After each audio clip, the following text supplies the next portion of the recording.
streets social media mandinoswera ndichiona kuti nyaya dziri kufamba sei. Ndinayo nyaya yandoda kuti ndinge ndinongoshare nemazukuru. So ndataura zvakawanda. Usati wasubscribe utena on notification bell kuti pega pandinouploada mavideos patowinza nyaya dzichipisa, you will be notified. Ndichitoti zviri kudii kwese kwamuri vazukuru vasekuru seindi.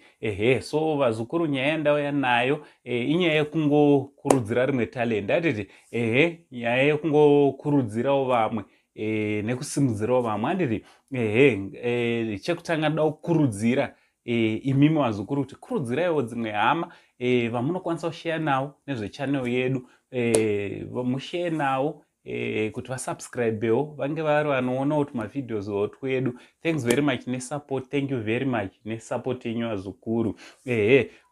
Also Father Amos Maendere, Pastor Amos Maendere, vane new video ravo vazukuru ndokari kuplaya panapa. Hande tinovasupporta tosubscribe pachannel iri pafirst pinned comment. Also nemukomana wechidiki 14 years ari kupinda mune zvemumhanzi. Aiwa ngatinomusupporte nekusubscribe pachannel iri pafirst pinned comment zvakare. Tomusupportawo tomusimudzirawo. Handiti also vazukuru ndina tsana wangu anonzi Yoboy Beats.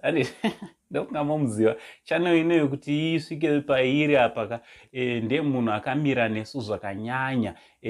Akamira neSaint TV ende kunyange nanhasi achirongomira neSaint TV. So ndaisa pafirst pinned comment.